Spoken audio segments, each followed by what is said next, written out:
It started with a simple home security camera, just a way to feel safe while sleeping.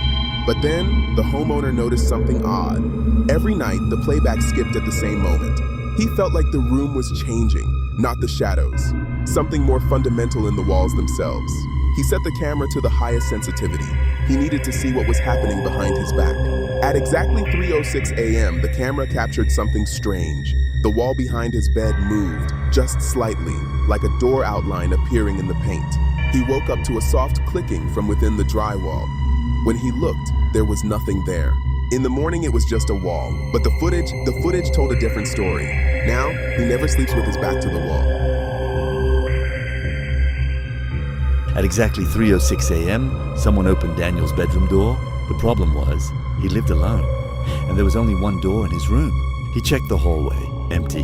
The windows, locked from the inside. He was truly alone. Then he heard it, scratching, not from the door, but from behind the wall, behind the wardrobe.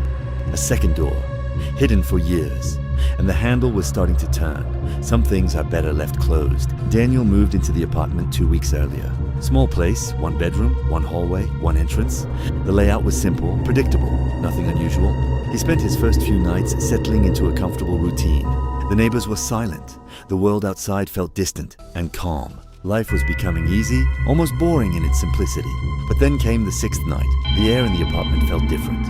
A strange sound echoed from the hallway, faint but impossibly distinct. He looked toward the entrance, realizing the apartment wasn't so simple after all. Something was waiting in the shadows. The night was silent, heavy with a stillness that felt unnatural. At 3:06 a.m., he woke up suddenly, not from a nightmare, from the sound of a door opening. Inside his bedroom, his heart hammered against his ribs. The air in the room had turned cold, sharp like a blade. He didn't move. He didn't even breathe. He just watched the sliver of light from the hallway. A shadow stretched across the floor, long, distorted, and far too close. Something was standing there, right at the foot of his bed. Then a whisper, barely audible but clear enough to freeze his blood. "Welcome home, Sid," it said, and then the lights went out. The silence in the room was heavy, almost physical. Every breath felt like a trespass against the quiet. He sat there, waiting for a sound that shouldn't come, in a place he thought was safe. He looked toward the door. It was closed, exactly where it always was, locked from the inside. But he clearly heard another door open, not the one he was watching, another one. Inside the same room, the impossible detail. The room only had one exit, or so he thought.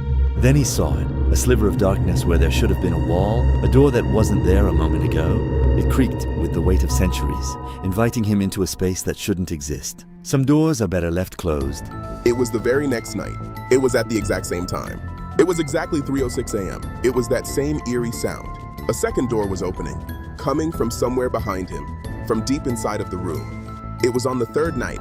Daniel decided to record the room.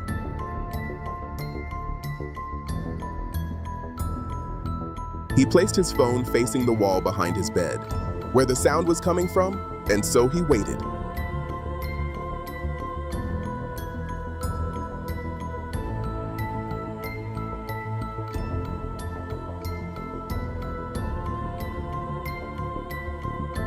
Frame by frame, the change began.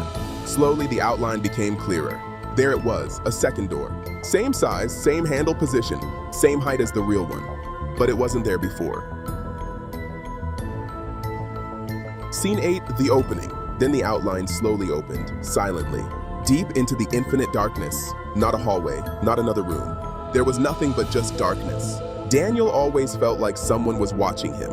He finally decided to install a camera to prove he was alone. That night, the house felt colder than usual. Every creak of the floorboards echoed through the empty rooms. The camera stood silent guard, its unblinking eye recording every second of the oppressive darkness. Hours of emptiness passed, until a slight movement appeared in the corner of the frame. Something was there. The sun rose, but the feeling of dread hadn't left Daniel's mind. He knew he had to see what the camera caught.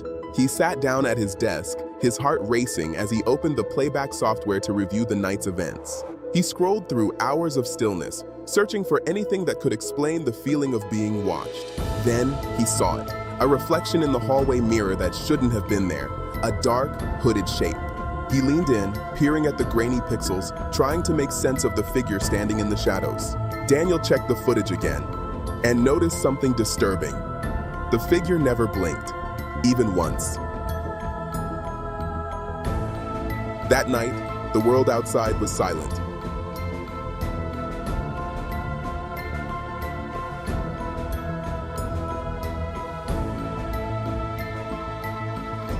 Daniel didn't sleep. He stayed awake.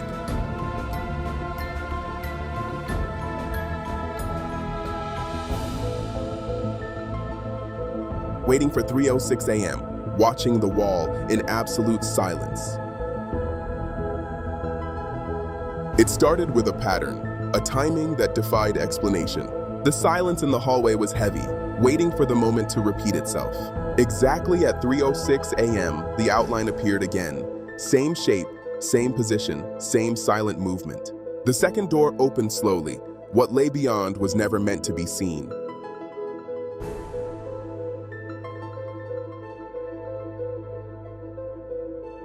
This time, the darkness itself seemed to move and shift.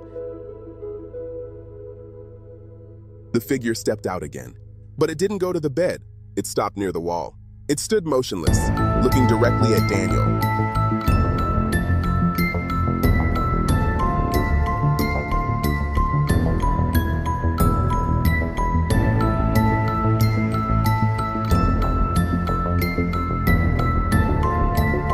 Then it spoke, in Daniel's voice. It said, "You weren't supposed to stay awake." The phone camera was left running, capturing the final moments. Daniel slowly stands up. His movements are heavy, weighed down by a silence that feels almost predatory. He looks toward the second door, the one he knew for a fact was locked. He isn't alone. He's following a figure, a shadow that leaves no footprints. Both of them step into the darkness. And then, the recording ends. In the case of Daniel's disappearance, the final twist left investigators speechless. Police later reviewed the apartment security footage, searching for any sign of him. They confirmed something that seemed physically impossible. There was only one door in the bedroom, the only way in or out. The camera showed that it never opened that entire night. Daniel entered, but he never left. The room was sealed, but Daniel was still missing. They say every room has 4 walls, but what if there's a 5th? One that only reveals itself in the dead of night. You might not see it, but you'll definitely hear it. Quietly creaking open where there should be only solid wall. So if you ever hear a second door opening in your room at night, don't look for it. Because sometimes, it only appears when it's already too late to leave.